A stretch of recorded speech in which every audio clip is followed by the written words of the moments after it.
Nagtago ang matanda sa banyo ng eroplano. Ibuhos ang kumukulong tubig sa lababo. Pagkatapos ay ilagay sa rubberry na lupa. Maghintay hanggang sa ganap itong matuno. Pagkatapos ay ilabas ito at hubugin ito sa isang espesyal na hugis. Pagkatapos ay ilagay ito sa inihandang molde. Gumamit ng pressure. Ilang saglit lang, magkakaroon ka na ng baril gaya ng totoong bagay.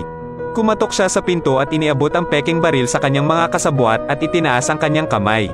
Terorista dito. Nasa ilalim ng pagbabanta ang eroplanong ito. Kasabay nito, sumugod din palabas ang natitirang dalawang tulisan. Mabilis na nakontrol ng mga lalaki ang lahat ng nasa eroplano. Pagkatapos ay inaresto ang isang flight attendant. Tanong sa eroplano kung sino ang aviation police. Umalis ka na dito o papatayin ko siya. Upang maiwasan ang sinumang masugatan, kailangan na lang sumuko ng aviation police. Nakita ito ng magnanakaw at agad na umabante. I-disarm ang aviation police. Pero nung kukunin ko na sana siya, biglang nagprotesta ang isang lalaki. Malakas ding humingi ng tulong sa mga nakapaligid na pasahero. Sa hindi inaasahang pagkakataon, natakot ang lahat. Karaniwang hindi nang ahas na humakbang pasulong upang tulungan siya mula sa pagiging walang tirahan.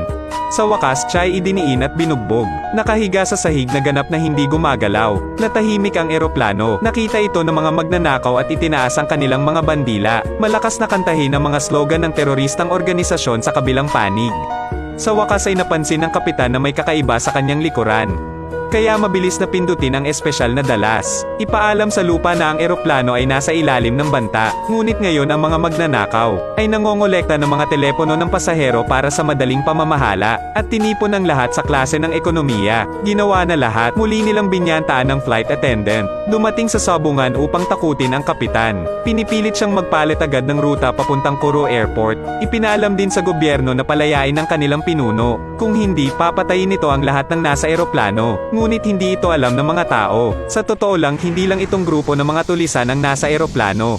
Palihim na napatingin ang lalaki sa flight attendant. Parang magkakilala na sila noon pa, na sa pagkakataong ito ay target ng 2 tao, ay isang lote ng diamante na nagkakahalaga ng 280 bilyon. Ay lihim na dinala sa isang eroplano. Ngunit itong batch ng mga diamante, ay ang ministro ng Domestic Affairs na bumili nito upang maglaban ng pera.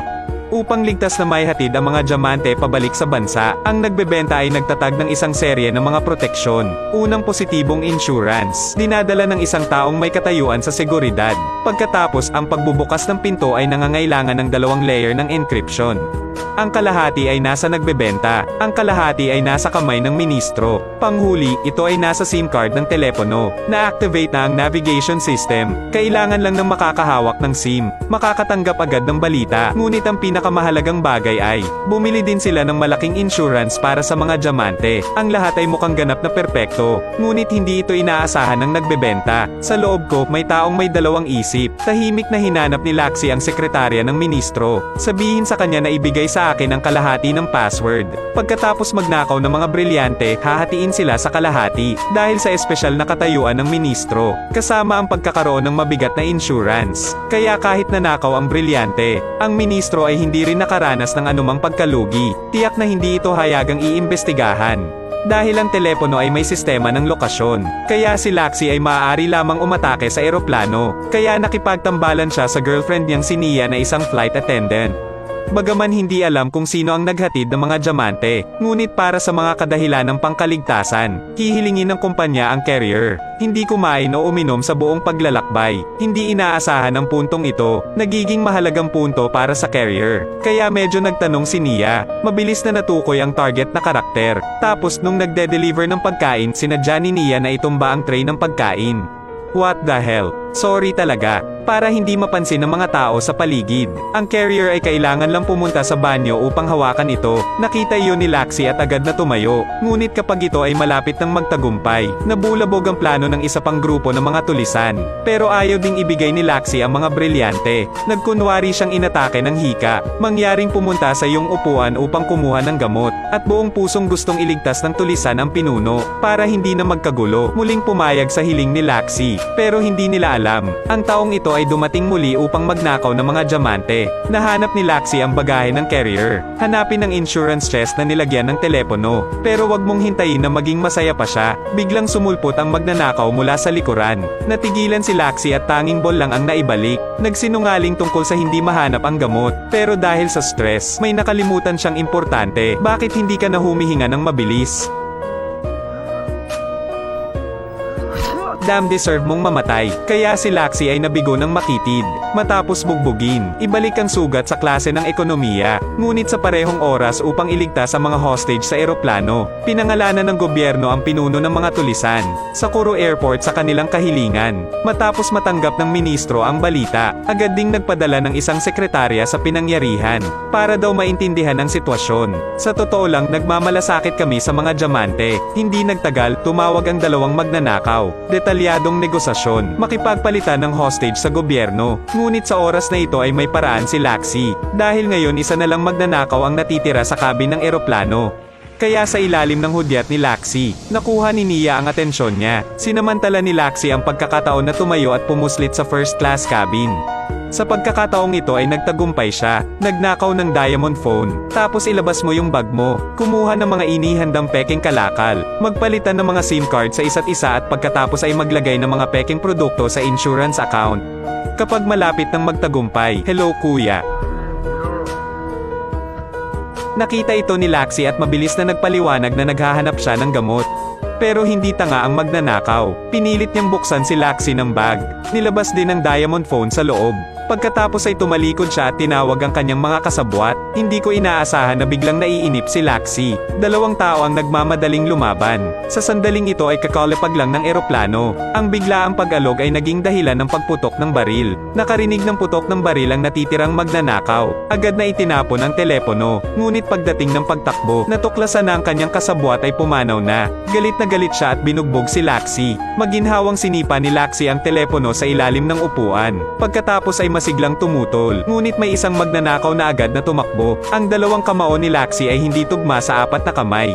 Mabilis na nadaig, pero ayaw na siyang balewalain ng mga tulisan. Kinaladkad niya si Laxi sa banyo para ipagpatuloy ang pananakit. Ngunit sa sandaling ito ay may nangyaring hindi inaasahan. Nagawa siyang makalas ng aviation police, habang binugbog ng mga tulisan ang mga pasahero. Kunin ang baril na nahulog sa lupa.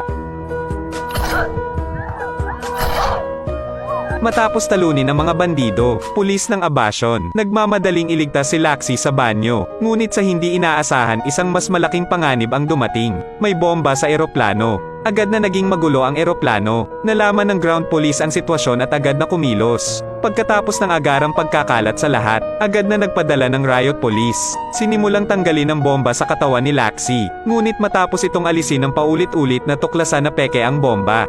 Natigilan ang lahat. Ngunit mas kakaiba, ang mga bangkay ng mga magnanakaw ay pinagbabaril lamang. Lumipad na walang pakpak, biglang namulat ang sheriff. Ito ay hindi isang simpleng pag-hijack ng eroplano. Kaya naman agad silang nag-anunsyo ng blockade sa airport, nang walang pahintulot niya, tapos walang makakaalis. Pagkatapos ay nagsimulang hanapin ng sheriff ang aviation police. Pero patuloy na tumatawag ngunit walang sumasagot. Sa wakas sa ilalim ng paalala ng kapitan, nakakita lang ng mahimbing na natutulog. Hindi ko inaasahan na ang taong ito ay isang opisyal ng pulisya ng aviation.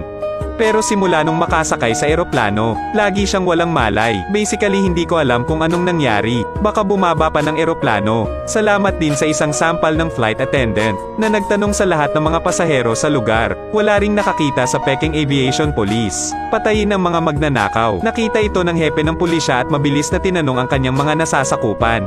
Pero nabalitaan akong umalis na ang isang superior. Ang taong ito ang hinahanap nilang Peking Aviation Police Officer. Sinabi ko sa iyo na huwag hayaang umalis ang sinuman. Noon lang kami nakatanggap ng mga order. Nung umalis na siya, biglang nag-react ang hepe ng pulis, na Peking Aviation Police. Talaga huwag patayin ang mga magnanakaw. Sila ay isang paksayon. Pero yung tatlong tulisan, siguradong may halong pa sa mga pasaherong ito. Para mahanap sila, nagpa siya ang hepe ng pulisya na tanungin ang bawat tao. Sabay abot ni Laxi sa mga ninakaw na brilyante sa sekretarya. Pero hindi ko inaasahan na dadaan ito sa expert inspection. Natuklasan na ang mga diamante ay Peking. Nakita ito ng sekretarya at mabilis na nahuli si Laxi. Akala niya ay gustong lunukin ito ito ni Laxi mag-isa, kaya sabihin sa kanya na ibigay ang mga tunay na brilyante. Pero tuluyan ding natulala si Laxi sa eroplano. Tila siya mismo ang nagpalit ng mga brilyante. Paano ito magiging peke? Ngunit walang pakialam ang sekretarya. Bigyan siya ng extension upang makahanap ng mga tunay na diamante sa loob ng kalahating oras. Kung hindi, hahadlang sa kanya na makita ang sikat ng araw bukas. Kaya lumabas ng kwarto si Laxi na nalilito. Hindi niya alam kung anong problema. Paano makahanap ng mga tunay na diamante?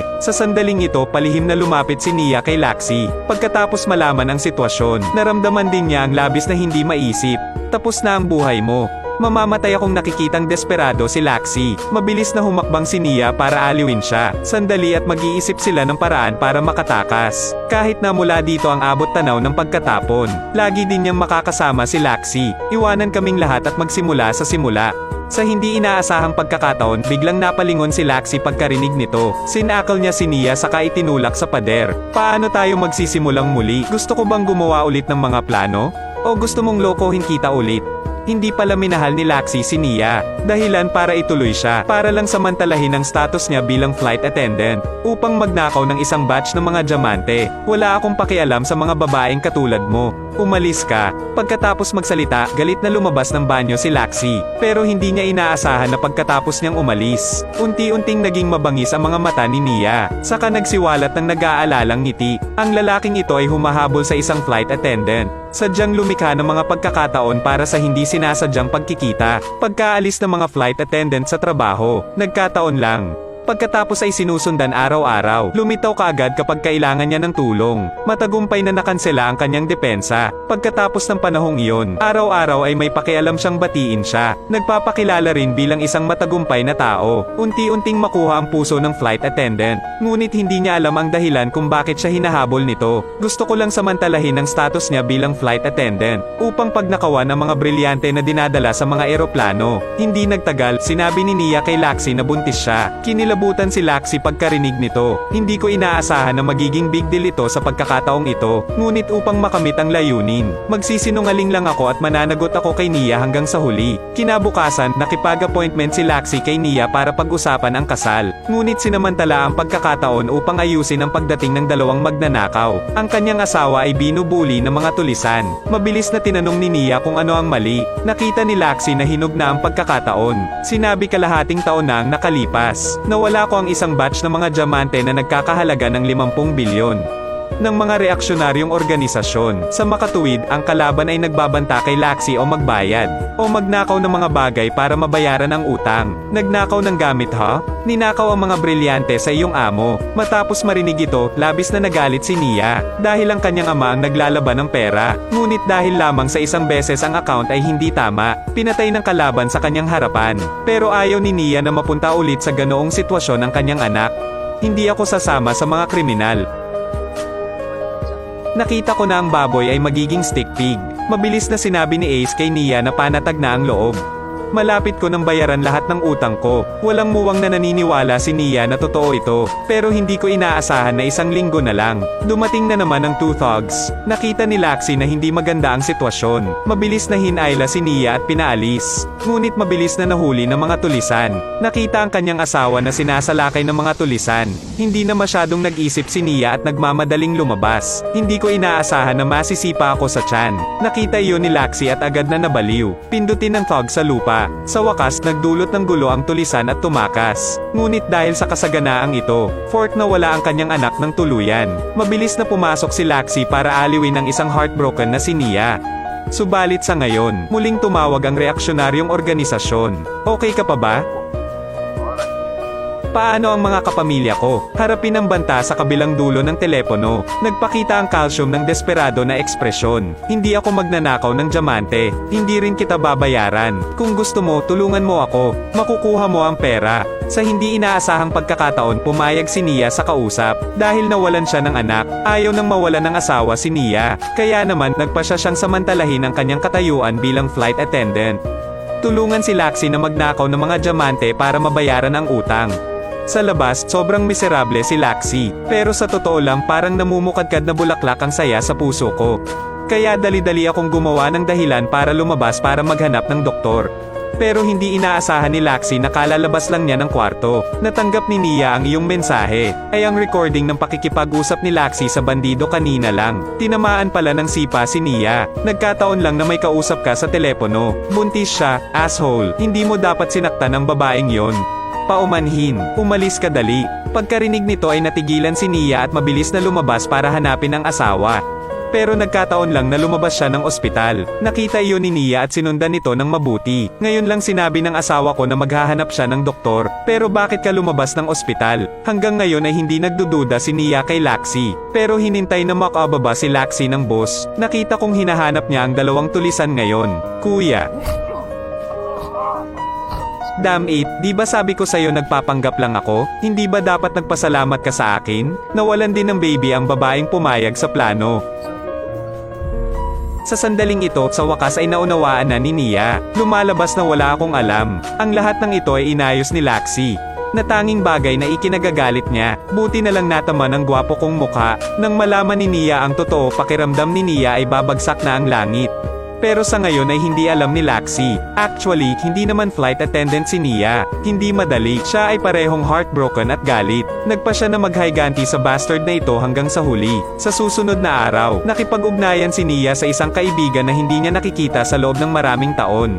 Siya pala ang dating pinuno ng isang organisasyong magnanakaw. Dahil sa pagkamatay ng aking ama, naghugas lang ng kamay at isinabit ang espada ko. Pero dahil sa paghihiganti kay Laxi, muli niyang tinawag ang mga dati niyang kasabwat. Nagpaplanong mang-hijack ng eroplano. Pagkatapos lumipad ng eroplano, nilagyan ni Nia ng pampatulog ang inumin niya. Nilagyan ng droga ng manggagawa ang aviation police. Dahil hindi ka maaaring magdala ng mga baril sa mga eroplano, gumamit ng rubber clay ang mga kasabwat. Ginawa sa mga pekeng baril. Tapos ang isang tao ay nagpapanggap na tumututol. Nagpapadala ng pagdurusa at kahihiyan upang banta ang mga pasahero. Tapos kinuha yung phone ng lahat, upang guluhin ang posisyon ng pag-upo. Muli ilagay silang lahat sa klase ng ekonomiya. Ang huling tao ay nagpanggap na isang aviation police. Kunin ang tunay na baril ng pulisya ng aviation. Maglagay din ng mga pekeng bala doon. Pagkatapos magpalit ng mga totoong diamante, nagkunwaring babarilin at papatayin ang mga tulisan.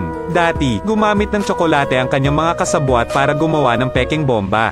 Ang layunin ay upang pahabain ang oras, at nagdulot ng kaguluhan sa eroplano. Sa kaguluhan, mabilis na nagpalit ng damit ang mga magnanakaw. Kalaunan ay nakikisama sa mga pasahero, matapang na bumaba ng eroplano. Ang dahilan kung bakit lumapag ang eroplano sa Kourou Airport, maliit kasi ang airport. Sa maikling panahon, hindi makayanan ng napakaraming pasahero. Maginhawa para sa peking aviation police na ipakita ang kanilang mga muka ng isang beses lang. Madaling tumakas gamit ang mga brilyante, natural sa pagkilos. Mayroon ding isang pinakamahalagang gawain, na naging dahilan ng tuluyang pagkawasak ng muka ni Laxi. Sa kabilang banda, tinanong ng hepe ng pulisya ang lahat ng mga pasahero. Pero mula umpisa hanggang matapos wala pa ring nani, hanggang sa oras na para magtanong sa isa pang flight attendant. Ngayon ko lang nalaman na si Nia pala, magdala talaga ng juice sa aviation police. Sa oras na ito, nagtago si Nia sa banyo, gumamit ng toilet paper para takpan ng telepono. Pagkatapos ay tawagan ang ministro. Nagbanta si Nia sa ministro na itigil agad ang investigasyon. Kung hindi, mag-uusap tayo. Siya ay tumanggap ng mga suhol at naglalaban ng pera upang ipakita ang kanyang katapatan. Nagpadala rin si Nia ng ebidensya na ninakaw ni Laxi ang mga brilyante. Para sa ministro, hindi nagtagal tinawag si Nia ng hepe ng pulisya para tanungin siya. Kapag malapit ng malantad, nakatanggap ang sheriff ng isa pang tawag sa telepono. Ang ministro pala ang tumatawag. Humingi siya ng agarang sentensya para matigil ang investigasyon. Nagsalita din sa media, patay ang 3 tulisan. Ang bayani ay ang tunay na aviation police. Dahil nauna na niyang ibinalita ito sa labas ng mundo. Kwento ng mga magnanakaw na natalo. Ngayon kung i-negate natin ang buong bagay, para akong nawalan ng mukha. Nang gipitin ng ministro ang hepe ng pulisya, wala siyang pagpipilian kundi tumigil.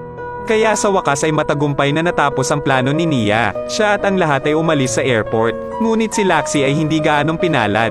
Siya ay itinali ng ministro. Gusto ko pa ring makipagtalo ng ilang katanungan.